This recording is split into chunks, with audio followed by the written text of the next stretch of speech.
ZipRecruiter is a proud sponsor of Without Warning podcast. Use code word WOW and search for jobs anytime, anywhere. The Lauren Agee case was hastily closed by authorities, but many questions remain. Come behind the curtain with private investigator SHEILA WYSOCKI as she uncovers the truth about what happened to Lauren. This is Without Warning.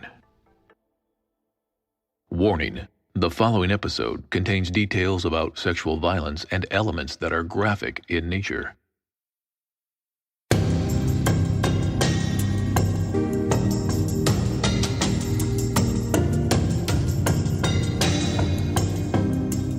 At the beginning of 2017, I had the chance to share Lauren's story on 2020. I do media on this case with the hopes of getting new information and tips. Every tip matters. But this one particular tip that came in after the 2020 episode aired would change the course of my investigation and the truth about that weekend. Listen in as the houseboat owners who you originally heard in Chris Stout's episode shared what they witnessed that weekend. They were shocked that the media only mentioned two guys on the cliff and never mentioned a third guy who was with them the whole weekend. So, when we were watching it, my mom called me on Friday and said, this is Steven on 2020. You need to watch it. So, when we were watching it, our biggest concern was there was only two guys on that video, but there was actually three guys. So, tell me what you guys know. Okay, so my parents own the boat that's the second to the last boat that is in front of the cliff that they were staying on. Okay. The back of our boat looks onto where the hammock was, because I saw the hammock. Okay. I think we had a picture of the hammock, the back part. Mm-hmm. But I think I deleted it not knowing, because we didn't know that there was an investigation, because we just thought it was ruled as a accident. Oh, yeah. That's what we were told. Right. The police have ruled it as an accident. Yes, that is correct. So we were never talked to. We were there from Friday until late Sunday, probably 6 o'clock. Okay. And no one ever came up to us. No one asked us if we knew anything. They never contacted our parents or our neighbors who are good friends of ours. Okay. Just to ask, did you see anything like that? We were never contacted. Okay. And so did you guys go to Fish Lips and hang out there as well? Okay. We actually hung out with them. Oh, okay. For the whole weekend.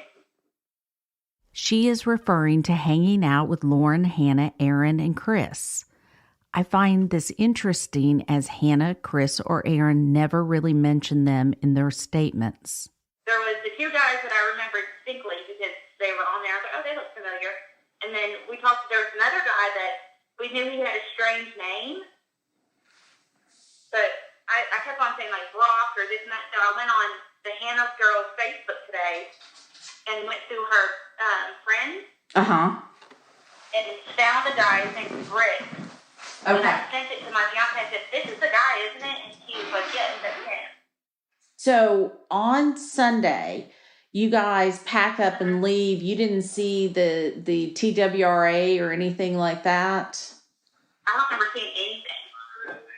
Okay. No one came to us. There wasn't a big spectacle. It wasn't, we didn't find out until we got home and saw the news 2 days later, which was insane because we were right there. Right. So this is the first time I've heard that Bricks was with them. Yeah, see that was our concern. He was there. The whole weekend with us. He gave us moonshine for helping us, for letting them, use our bathroom and feeding the dog, water, letting us tie up behind them. He gave us a jar of moonshine. Yeah, he was a friendly guy. He really was. He was just a really friendly guy.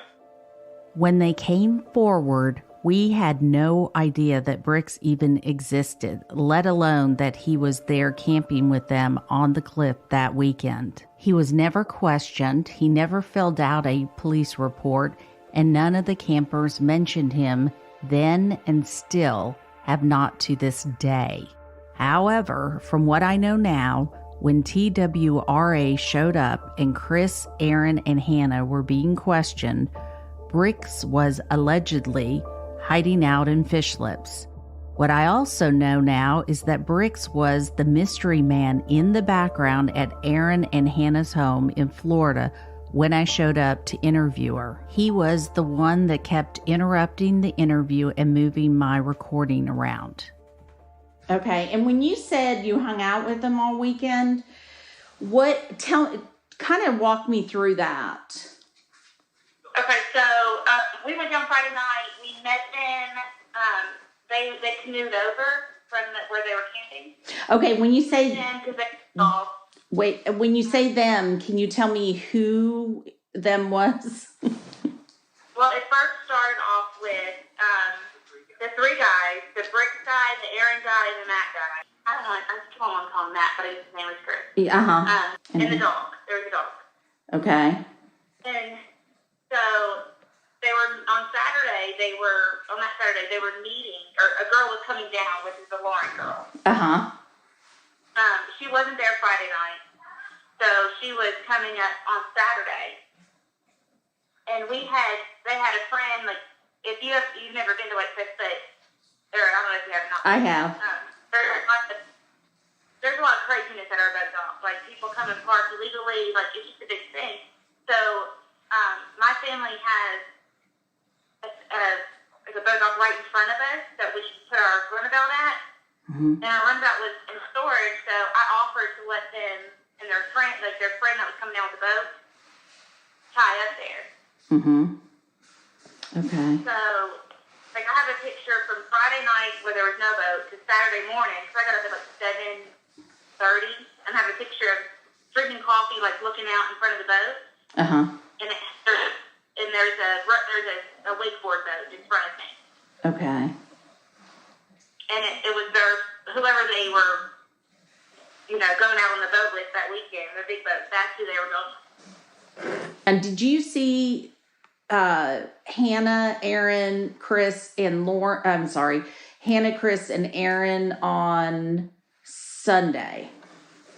We did. We saw the guy that wasn't mentioned, Hannah, and the Aaron and Matt guy. Was the dog with them that time? No, not the blonde girl. The other guy. The other people. We saw everybody but the Lauren girl on Sunday, and I remember asking where she was. Like, I just asked. I was like, where's your friend at? Because the night before, so we went, we didn't go out on, the boat to Lake Fest with them. I'd gotten sick. They invited us, but I'd gotten sick because of all the boats, going, I just got seasick, basically. Right. And the way down, my whole Saturday was just, ruined because I was just sick. Oh, that's a shame. And, yeah. Well, so we got up Saturday night and ended up going to Fish Lips. We saw them. We actually allowed them to pull the canoe that they were going back and forth behind our boat. Okay. And we have a hydraulic lift, so we allowed them to come behind us and tie up there to get out of the boat, to get onto the actual dock because it was easier. Okay. And then the people who had the speedboat, or the wake boat, the wake whatever boat, was tied directly in front of us. Okay. She just mentioned that there were two boats tied up to their houseboat, the canoe on the back of their houseboat and a wakeboarding boat on the front of their boat. This will be important to remember because neither boats were taken in as evidence. We will discuss this more on an upcoming episode. And I don't remember seeing them. Do you remember seeing? I think I saw them briefly, but they didn't hang out with us. The people who own the big boat, the wakeboard boat. Yeah. No, they didn't come and socialize with us. Yeah. So on Sunday, when you asked, where was your friend, who did you ask? I asked the girl, the Hannah girl. Okay, and what did she say? I said, where's your girl? Like, where's the other girl? And she was like, oh, well, we don't know. We think that she went back up to the bar and met somebody and is on one of the boats or left. And we didn't think too much of it. Like, okay, well, I mean, it happens a lot. Like, girls get drunk and end up with one of the guys on the boat, Mm-hmm. So we didn't think too much of it. Well, we never saw her again. So when they came back from Wayfest, I'm pretty sure I asked again, like, did she never come? Like, you never find her? And she was like, oh, no, we haven't heard from her. Like, okay. Once again, I didn't think too much of it because, I mean, everyone was very intoxicated and there was a lot going on. Now, did she? And I didn't know them. I never knew them that weekend. I never spoke to them after that weekend. So did Hannah seem upset or worried or anything? No. It didn't seem like she was worried at all. None of them did. Okay. At all. Like, they weren't concerned.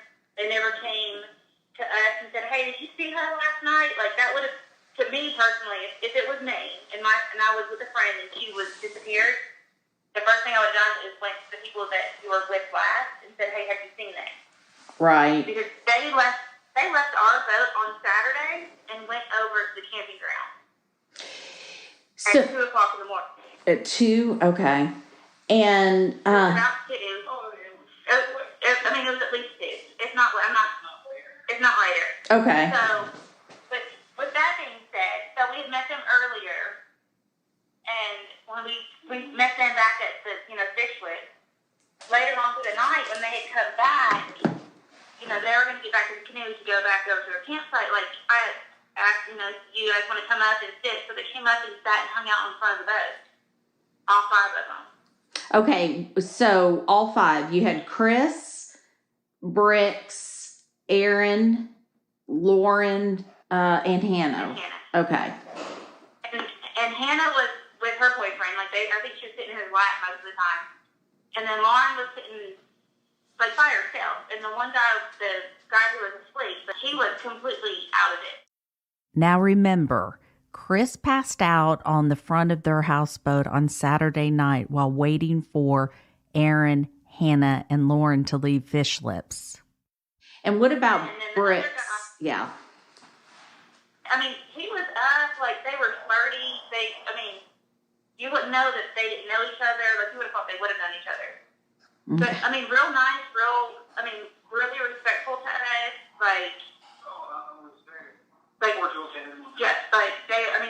We would have never thought of anything. Like, apologize for the guy who was, passed out on the front of the boat.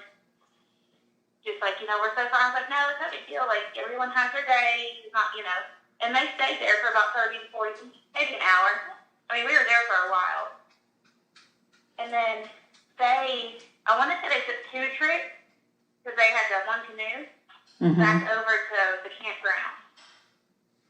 Because the guys had to come back and carry the Chris guy back to the canoe to go over to the camping ground. Okay.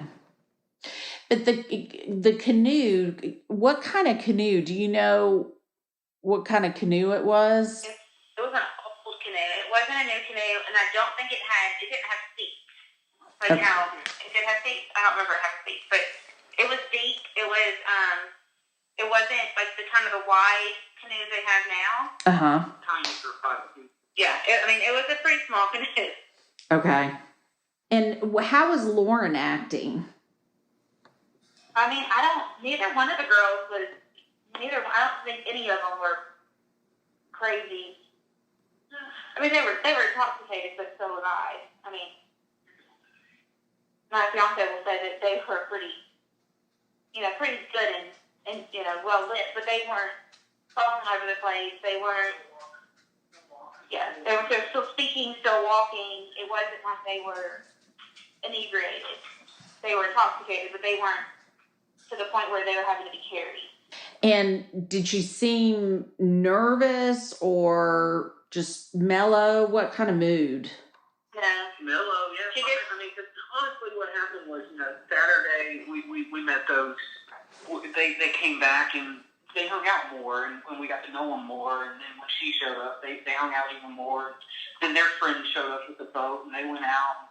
We were just like that middle area to where, they were at the bar or they were kind of going back to their campgrounds because, what was so friendly about it was a dog. And oh, yeah. we have a dog, and the dog was padding, so it needed water. So that was the first, real contact we'd had with them. And then after that, being Tennessee people that we are, we're friendly to each other. Invited them, and then we hung out for the day, and they did their thing, and we did our thing. But it was fine. I mean, and the only concern I think we have together was watching that 2020 or whatever it was, and just not seeing the other guy.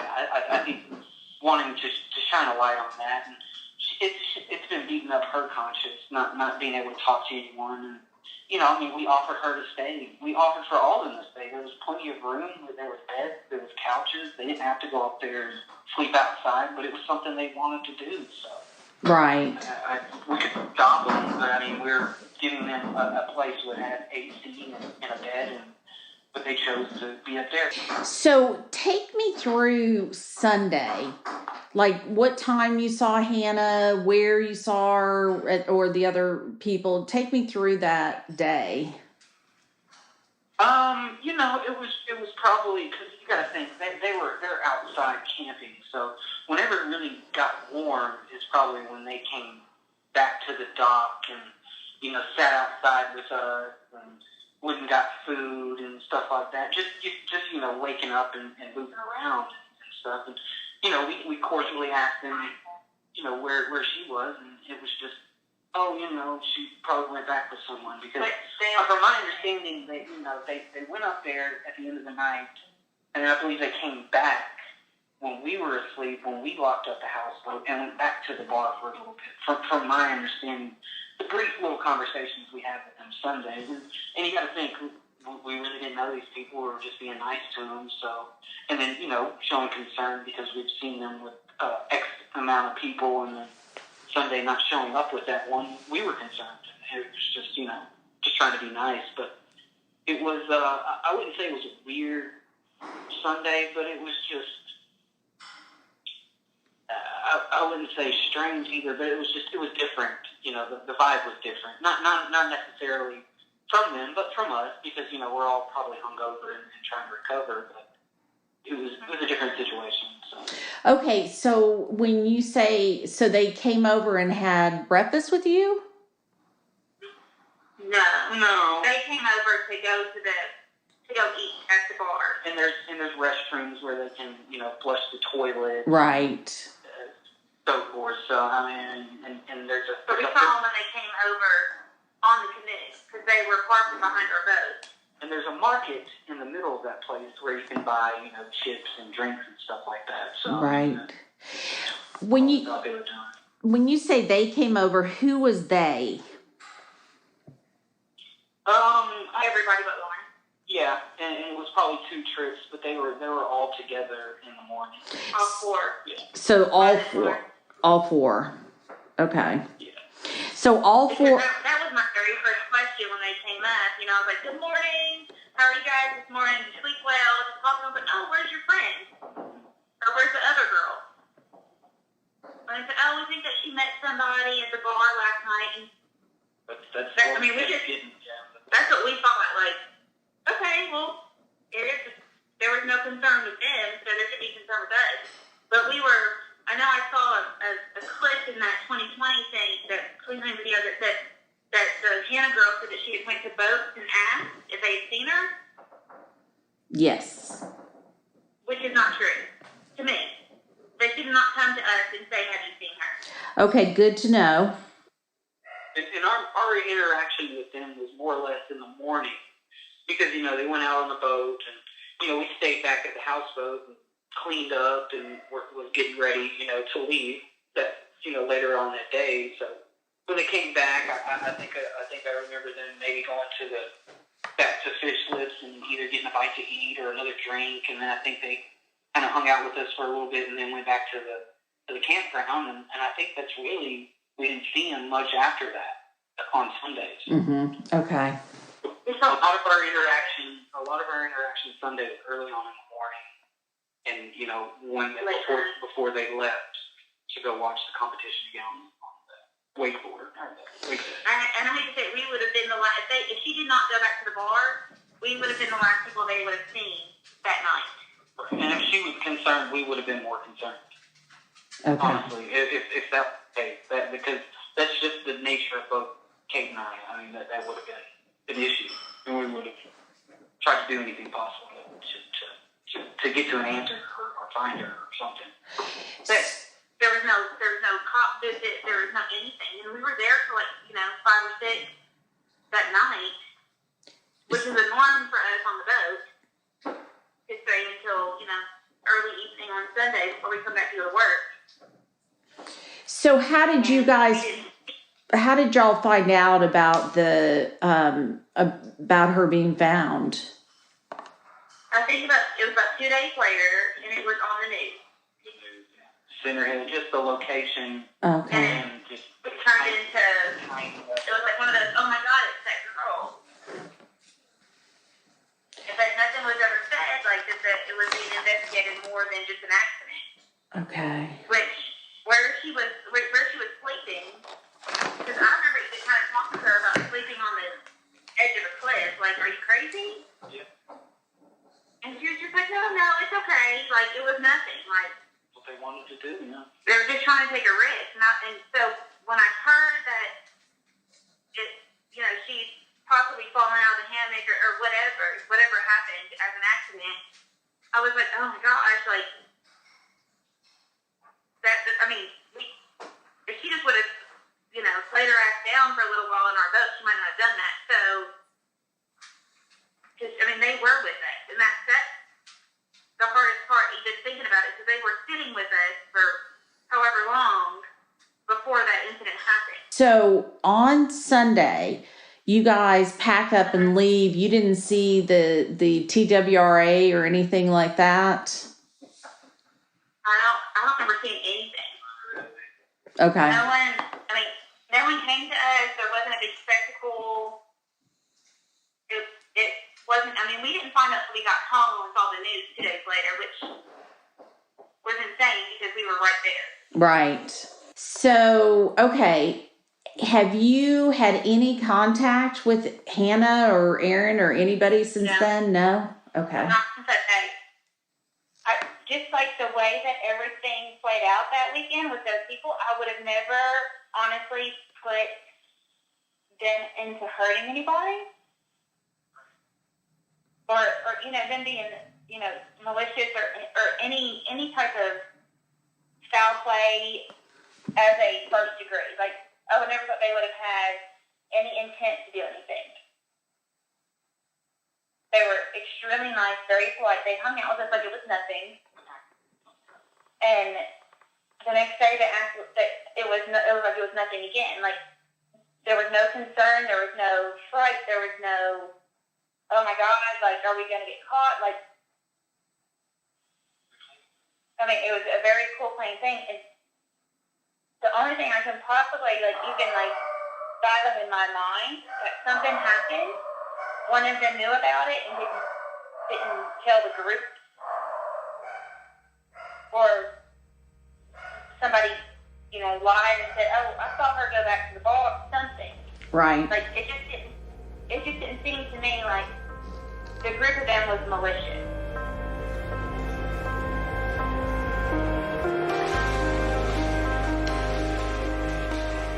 After talking with the houseboat people, it blew my mind that bricks had never been mentioned.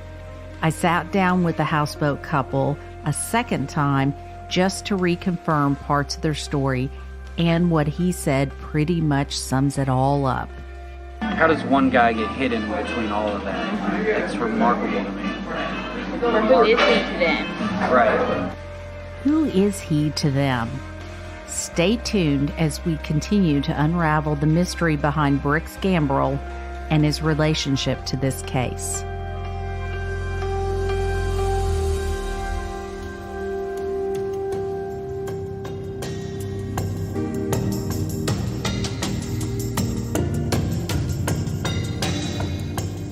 Lauren's family gives their full permission for any and all details to be shared in hope that the truth will come out. If you know anything at all, call 1-888-599-0008 or email tips@SHEILAWYSOCKI.com. Without Warning will return on November 1st. Don't miss it. I asked him straight up what happened, and his version that he told me I have not heard on one video that I've watched it, and I've watched almost all of them on YouTube. He basically was like, I understand why her mom is doing this, but she's like ruining my life, and I didn't do anything wrong. He was like, yes, her daughter was drunk and died, but he was like, I didn't do anything. Without Warning, host, executive director, and executive producer, Sheila Wysocki. Producers, Katie Zitzman and Aaron Parker. Editors, Katie Zitzman and Aaron Parker. Mixing and mastering by Resonate Recordings. Narrator, Tim Evans. Thank you for listening to Without Warning. Make sure you subscribe to the podcast and leave us a quick review to help others discover it too. If you or someone you know knows something about this case or the people involved, you can submit tips by emailing tips@SHEILAWYSOCKI.com.